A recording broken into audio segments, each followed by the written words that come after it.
When the first trailer of Sonic the Hedgehog dropped back in April of 2019, nobody, and I mean nobody, ever thought that there would ever be a sequel to that movie.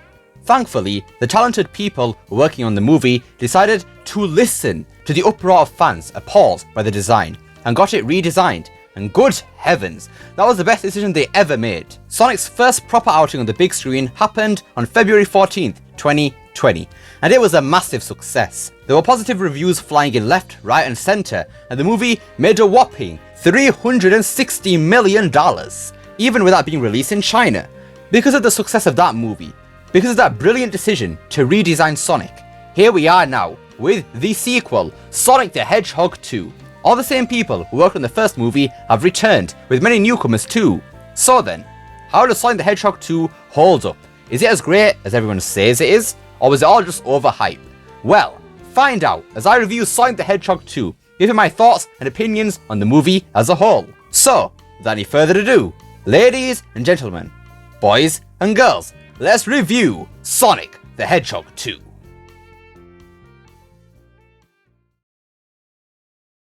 Now, just a fair warning, this review will be a bit difficult to do than normal since I won't be able to show any footage of the movie, since I'd rather not be involved with any copyright issues with Paramount, and also because it's a newly released movie. It's going to be a little bit before we're able to watch the movie officially on our own devices, so I'll only be using trailer footage here.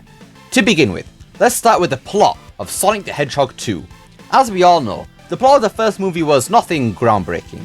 It was just your typical alien creature ends up in human world story, but just with a spice of Sonic in there. But the sequel throws that all out of the window and goes big. Sonic the Hedgehog 2 continues with the first movie left off, with Robotnik being trapped on the Mushroom Planet, with only his companion Agent Stone the Stone, and of course, one of Sonic's quills. Robotnik uses this quill, not to create Metal Sonic or Shadow as we all thought, but to create some sort of beam that shoots into the sky. As a result of this, a ring portal opens up, and some strange creatures emerge from it. But Robotnik takes care of them, using his ready-made booby traps. As Robotnik tries to escape through the ring portal, out steps Knuckles, who asks Robotnik where he got the quill he was holding from, and Robotnik says he could show Knuckles where he got it from, and that's pretty much where Robotnik's and Knuckles' alliance begins. We then pan back to Earth, where we see Sonic trying to stop a robbery and succeeds, while leaving the scene in total destruction. Tom later tells Sonic off for being reckless whilst on a fishing trip, and that he'll have his moment to save the world, and that he can't just choose that moment chooses him. Tom and Maddie then leave to go to Maddie's sister's wedding, and leave Sonic and Ozzy home alone for 2 days. What could possibly go wrong? While Sonic is having the time of his life and creating an absolute mess of his house, we see a redone version of the post-credit scene from the first movie, of Tails jumping out through the ring portal in search of Sonic. Tails then decides to steal Wade's police car and go find Sonic. Tom FaceTimes Sonic with the house in a tip, but Sonic manages to clean it all up in 5 seconds, and then we see Tom being acquainted with Rachel's fiancé. Back at home, Sonic is just chilling out watching TV, where we see a ring portal open up outside the house and see Robotnik's shadow. Robotnik busts open the door and introduces Knuckles to Sonic, who punches Sonic through a wall and his television. Alright Knuckles, the wall's one thing, but the TV, like, come on man, that's going too far now. Sonic gets absolutely obliterated by Knuckles, but is saved by Tails, who runs over Knuckles with the police car. Jesus Christ man, this is a straight up badass. Now this is the Tails I want to see in the games. Forget cowering in fear from chaos, run him over with a police car, why don't you? There are no introductions here, as Sonic jumps in with Tails and drives off, leaving Ozzy behind. I don't think we ever see Ozzy again in the movie, so I guess Ozzy is just dead. As Tails and Sonic are driving, Knuckles is in hot pursuit of them, and Tails tells Sonic that Knuckles is after the Master Emerald. The pursuit ends with Tails driving the car off a cliff with Knuckles on it, and flying him and Sonic out of there. Knuckles jumps off the car and clings to the side of the cliff. Seeing that Sonic got away, Robotnik calls someone that he can boss around, and we see that Agent Stone now owns a cafe called Mean Bee. Nice reference. And once he receives Robotnik's message to prepare his latte, he's ecstatic and sends out an egg shuttle from space to suit the Doctor up with a new outfit and an army of badniks. Robotnik helps Knuckles from the side of the cliff and teams up with him to achieve the source of ultimate power, the Master Emerald. Sonic, Tails, and Wade resort to the Wade Cave, where Sonic's map of the different planets shows a message from Longclaw telling Sonic to follow the map to find the Master Emerald and protect it before it ends up in the wrong hands. Then him and Tails hop through a ring portal to the mountains of Siberia. Robotnik is then reunited with Agent Stone and introduces him to Knuckles, and then Agent Stone transforms the Mean Bean into a base for Robotnik. We now go back to Rachel's wedding, as we see Tom bonding with Randall, the name of Rachel's fiancé, and go swiftly back to Sonic and Tails, who are lost in a blizzard and take shelter in a bar, filled with people who are less than happy to see them. Going back to the Mean Bean, Robotnik manages to locate Sonic in Siberia, and then him and Knuckles go and hunt him down. Returning back to the bar, Tails has a translator, which says something to annoy the entire bar, and then dance fight to avoid being thrown in a fireplace. After winning the dance fight, Tails talks to Sonic about how back on his planet, everyone thought he was weird because of his tails, but Sonic inspired him, making him think that maybe being weird isn't such a bad thing, and is the reason why he decided to find Sonic and help him on his mission. After getting a night's sleep, Sonic and Tails fly through the mountains to continue their search and end up finding a big door with something engraved on it. Tails somehow manages to translate a picture into a whole story, explaining that the Echidna tribe forged the 7 Chaos Emeralds into the Master Emeralds. The Owls took the emeralds from the Echidnas as they believed no one should have all that power and protected it from evil. Going through the door leads the pair to a massive owl statue with some symbols on it, and Sonic matches them up using the map. The statue proceeds to scan them both and gives them a compass which will lead them to the location of the Master Emeralds. While things seem to be going well, Robotnik and Knuckles ambush Sonic and Tails, blowing up the cave where the owl statue was. Sonic and Tails split up, with Sonic snowboarding down the mountain whilst being chased by Knuckles, and Tails taking to the skies. Sonic nearly falls off a cliff while dueling Knuckles, but loses all his rings, and then Knuckles explains to Sonic that his life was ruined because of him. His father never returned after going to battle with Longclaw. We start to see that Knuckles isn't such a bad person after all, as Sonic tells Knuckles that he lost everything that same day too, but Tails just has to go and ruin it by shooting an electric thing around Knuckles. Sonic tries throwing the compass to Tails, but Robotnik snatches it before Tails can grab it, and explodes 2 rockets together, sending Tails falling out of the sky. Honestly, Tails kinda deserved that, I can't lie. As an avalanche starts to happen, Robotnik and Knuckles fly away in his Eggmobile in search for the Master Emeralds with the compass, while Sonic takes an unconscious Tails and snowboards to escape the avalanche. Knowing he won't be able to get out of the situation alive, Sonic FaceTimes Tom to save him using the ring he gave him before leaving for Rachel's wedding. After a bit of confusion with Sonic's rings and wedding rings, Tom saves Sonic, and then Sonic explains the situation with Robotnik returning. Suddenly, pretty much everyone who attended Rachel's wedding, including her fiancé Randall, turn out to be undercover spies for Gunn and capture Sonic, Tails, and take Tom as a hostage. Using gadgets from Tails' backpack, Maddie goes to save Sonic, Tails, and Tom, whereas Rachel goes to confront Randall. After both Maddie and Rachel have a successful mission, we see that Knuckles and Robotnik have managed to locate the place where the Master Emerald is held, in a temple in the middle of the ocean, which they manage to reveal by placing the compass in the sand of the island they're on. A green beam is shot into the sky once the temple is revealed, and Sonic sees it. Because he believes this is all his fault, Sonic rushes to the green light alone to try and stop Robotnik and Knuckles. While all this is going on, Wade finds out that the Mean Bean has been transformed into Robotnik's base and arrests Agent Stone. We then see Sonic running across the water to reach the temple, but is crushed by a wave. He wakes up on the island where Robotnik and Knuckles were and heads into the temple. Inside the temple are Knuckles and Robotnik, who are trying to navigate their way through a labyrinth, with the Master Emerald at the center of it. But then Sonic falls in from a water slide and goes to search. Robotnik and Knuckles eventually find the Master Emerald, and just in the nick of time, so does Sonic. Knuckles and Sonic fight for one last time before Knuckles finds out that Robotnik was using him this whole time, and then Robotnik absorbs the Master Emerald, causing the whole temple to collapse. Once Sonic and Knuckles escape the ruins, they become friends and are then saved by Tails, who is flying a plane he stole from Rachel's wedding. What is Tails' obsession with stealing vehicles, man? Like, goddamn. Robotnik teleports back to the Mean Bean, where he finds Wade, trying to interrogate Agent Stone. Robotnik frees Stone and gets Wade in handcuffs instead, but then finds out that the Mean Bean is surrounded by gun soldiers. Robotnik uses his power to create a giant Death Egg robot and takes him and Stone inside of it to control it. Sonic, Tails, and Knuckles arrive on the plane by flying through a ring portal and try to take down the Death Egg robot. They make a plan to split up. Sonic will distract Robotnik on the ground, while Tails and Knuckles fly up to the Death Egg robot and try to get inside. Trying to distract Robotnik proves futile, as Sonic gets annihilated by the Death Egg robot, but Tails and Knuckles manage to get inside the cockpit of the robot, and then Knuckles knocks the emeralds out of Robotnik, causing the robot to fall to the floor. Robotnik switches to auxiliary power, and the robot gets back onto its feet. Both Robotnik and Sonic spot the Master Emeralds and both go for it. Because of how badly injured Sonic is, he can barely limp to it. He manages to reach it, but just before he's crushed by Robotnik, he is saved by Tom and Maddie in a truck. Robotnik then punches the ground and the truck flips over, leaving Sonic, Tom, and Maddie stranded in the middle of a ring of fire. Robotnik goes to crush the three, but just before he does, the Master Emerald breaks and the Chaos Emeralds are released and absorb into Sonic. Robotnik crushes the three, but Sonic becomes supersonic and shoots upwards through the robot's foot and completely obliterates it, leaving Robotnik to follow along with his robot. Once Sonic transforms back to normal, the Chaos Emeralds shoot into the sky, and then Knuckles repairs the Master Emeralds with the pieces on the ground. Feeling victorious after beating Robotnik, Sonic, Tails and Knuckles vow to protect both the worlds and Master Emeralds from evil. The movie ends with Tom, Maddie, Sonic, Tails and Knuckles playing a good old game of baseball. We find out that Tom and Maddie are now Sonic's parents. In the mid-credits scene, we learn that Gunn believes Robotnik is dead, as he cannot be found. We also learn that when Gunn were wiping Robotnik off their database, a file dating back 50 years was found, with coordinates leading to Project Shadow. The end. I think it's very safe to say that the producers definitely stepped things up when it came to the story of the second movie. There's a lot more Sonic elements in here, and it doesn't feel generic at all. This is a Sonic movie with a story fit for Sonic, and it is absolutely brilliant.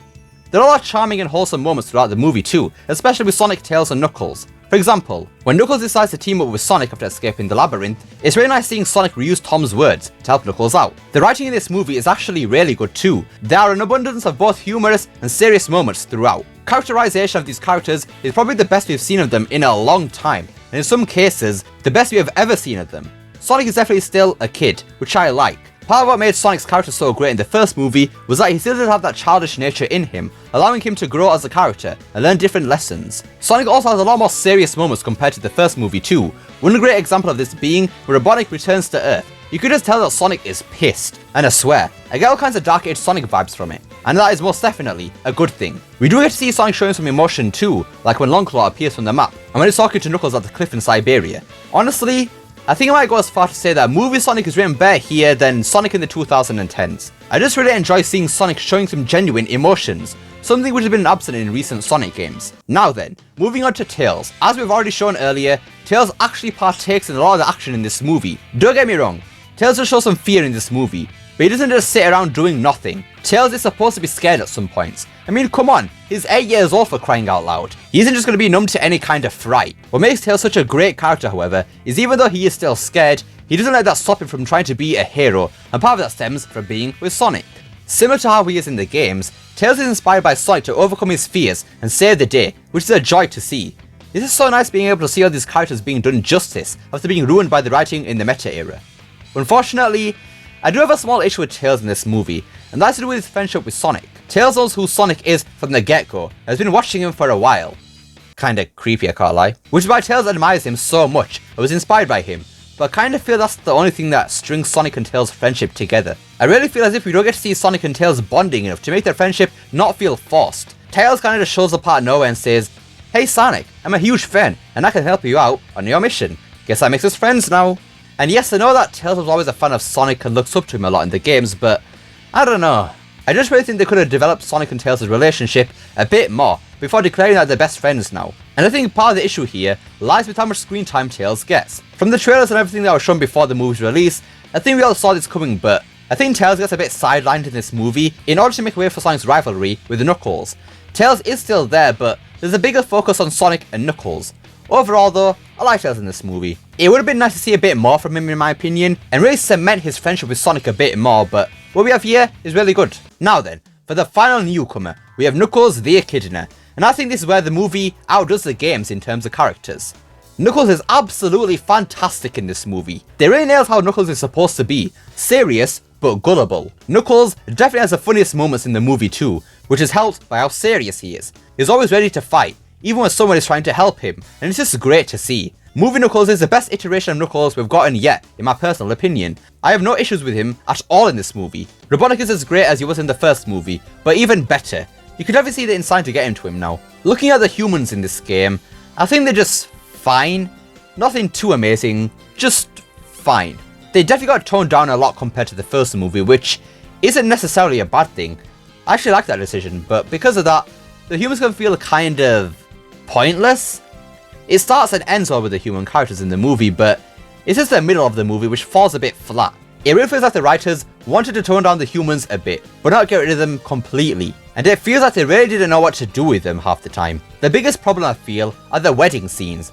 They aren't really bad per se, more so just uneventful in the sense that if we removed most of them, it really wouldn't change how the story of the movie progressed. The humans just feel really insignificant in the middle of the movie. You just have all this action going on with Sonic, Tails, Knuckles and Robotnik, and then when it switches to the wedding, it feels a bit Sometimes the wedding scenes can drag out a bit too long too, which leads us into the pacing of the movie.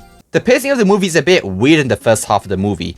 It's fine once both a human and Sonic story join into one, but before that, it's strange to say the least. Once Robotic returns to Earth, the movie's pacing really just goes into full speed. Sonic meets Knuckles and 5 seconds later, Sonic meets Tails. 2 seconds later, they're suddenly best friends, and then journey to find the Master Emeralds, and it honestly feels like the wedding scenes are long commercial breaks, sprinkled in between, just to remind you that, yep, the humans still exist. But like I said already, this is really only an issue in the first half of the movie, and not even that, when the wedding is introduced up until after the dance scene. And I think that's about it for the story of the movie. As a whole, it's far from perfect. Pacing is a slight issue and it feels as if Sonic and Tails needed some more bonding time, but the story is far from terrible too. It's just a good story overall. Now then, we have the most important part of the movie out of the way, so let's talk about the smaller things, starting with the acting in the movie. Acting is absolutely brilliant, both in person and voice acting. Looking at the human characters, Jim Carrey once again smashes it out of the park as Robotnik, going even more over the top than the first movie. James Marsden and Tika Sumpter continue the great acting as Tom and Maddie. Adam Pally and Lee Mashdub are brilliant as Wade and Agent Stone, and even the smaller characters' acting is spot on, such as Shemar Moore and Natasha Rothwell as Randall and Rachel. One big highlight of the smaller characters has to be when Rachel is hunting down Randall. She just goes full on ballistic and it's great honestly. Now for the voice actors. As usual, Ben Schwartz delivers a great performance as Sonic, and my god, Colleen is absolutely fantastic as Tails. It's such a joy to hear a familiar voice for Tails alongside A-list actors. Finally, Idris Elba smashes out of the park as Knuckles. I can't lie, when I first heard him in the first trailer back in December, I wasn't so keen on him, but he's grown on me ever so much to the point where I can't even imagine any other voice coming out of Knuckles on the big screen. Right, next up on the list, and this one's quite important for a video game movie, is references. Jeff Fowler certainly wasn't pulling our leg when he said that this movie would be littered with references. And what I love about the references in this movie compared to the first is that most of the references can only be spotted by true Sonic fans. The Supersonic segment is full of little Easter eggs, my favourite one being the Sonic 06 foot tap with the Death Egg robot. I had the biggest smile when I saw that. If there's one thing that's lacking in this movie in terms of references, however, it has to be musical Easter eggs. Unfortunately, I believe there are only 2 music references in the whole movie, and the second one only lasts for about 5 seconds, if that. The first one is the Green Hill Zone music playing as Tom's ringtone in the wedding scene, which we already heard in the trailer, so that wasn't really a surprise. The other reference was when Sonic was saving Knuckles when he was trapped underwater. A leitmotif of the drowning music plays for about 5 seconds and that's all. I honestly think this is quite disappointing that there's a lack of Sonic music in this film, as that's one thing that makes Sonic so iconic, his music. I really thought they would have played the Death Egg robot music from Sonic 2, but they didn't. They had the perfect opportunity to do it as well. When that guitar kicked in with the robot started swaying its arms, would have been perfect to play the Death Egg robot music from Sonic 2. I definitely think that for the third movie, there needs to be a bigger emphasis on Sonic music, especially with the introduction of Shadow. And if there's a scene where both Sonic and Shadow go super, and they don't play Live and Learn, you better believe I'm going to be popping some bullets. Only joking. But my point still stands. I'm so glad that references weren't slept on in this movie, and I especially love how they managed to include an area from the games, that being Labyrinth Zone. It just makes me so happy seeing little nods to the games in this movie, and I cannot wait to see what they can reference in the third movie, or even the Knuckles show. Finally, let's talk about the CGI and the special effects in the movie. To begin with, Sonic, Tails and Knuckles' design all look fantastic. Sonic got an updated model from the first movie, and don't quite know what they did to him, but he just looks so much better than before. He really does fit in the worlds a lot more than the first movie, because I can't lie, there were definitely some scenes in the first movie where Sonic just stuck out like a rock, and looked straight up photoshopped there, but that is no more in the sequel. Moving on to Tails, they actually went and completely revamped his design from the first movie, making him more akin to his modern design as opposed to his classic design. They slimmed him down a bit, but also made him yellow instead of orange, and it looks great. Just another good Tails design to add to the list, I must say. Now for Knuckles. The best design for Knuckles yet. I'm just gonna say that right now. I absolutely adore what they did with Knuckles' design in this movie. It looks like they combined the bulkiness of the Boom design with the regular Knuckles design, and just came up with the movie design, and it looks awesome. He's isn't too bulky like a Boom, but it's a perfect middle ground that outdoes the current Knuckles design in the games. Man, they really did nail Knuckles as a whole in this movie, huh? If this Knuckles design was to replace the current one in the games, I would not mind in the slightest. Now, for the smaller appearances, starting with Supersonic, it's what you'd expect. Yellow Sonic with his spikes up, and done. As for Shadow, he looks exactly like Sonic except with the colour swap. Now, I don't think we need to fuss over Shadow's design in this movie, because I think I heard someone say that Tyson Hesse said that Shadow's design in this movie is a placeholder, and if he didn't say that, then I think it's to be expected that Shadow will still get a bit of a redesign, similar to how Tails did. Now, the special effects in this movie are pretty darn good for the most part. I absolutely love how Sonic and Knuckles look with the electricity effects, and it looks drop dead gorgeous in action. But in terms of the humans, more specifically when Robotnik absorbs the Master Emeralds, it does look a bit off, especially with the whole rays of lightning thing that Robotnik uses. It can look a bit unrealistic at times, but it doesn't bother me all that much. One final thing, however, is the design and the use of the Death Egg robot. Design wise, it looks great, but when they decide to animate it, which can be seen when it swings its arms around, it doesn't seem very robot-like. The movement is way too fluid for a robot, and it just looks like a giant human covered in metal. It does ruin the immersion a bit, sadly, especially when you look at Eggman's robots in the games. No matter if it's the Egg Dragoon, or the Egg Viper, or the Mega Death Egg robot, they all still have that robotic feel to their movement, which isn't there in the movie. But that's about it for my overall thoughts on Sonic the Hedgehog 2 in all areas. So, it's our time for the verdict. What do I rate Sonic the Hedgehog 2? And should you go watch it if you haven't already? Sonic the Hedgehog 2 is everything I could have wanted for a movie adaptation of Sonic. You have your variety of both Sonic characters and Sonic-esque environments, you've got your neat little references and nods to the games sprinkled throughout, the action is eye candy, and it's just a really great experience overall. With all the criticism in mind here, I rate Sonic the Hedgehog 2 a solid 8 out of 10. It's a good movie, but an even better Sonic the Hedgehog movie, which is what I wanted. Now then, should you go and watch this movie? Regardless of your opinion on the first Sonic movie, if you are a Sonic fan, and even if you aren't one, this movie is a must-watch. It does everything the first movie does, but even better. Definitely the best video game movie of all time. But that's all from me for today. Thank you.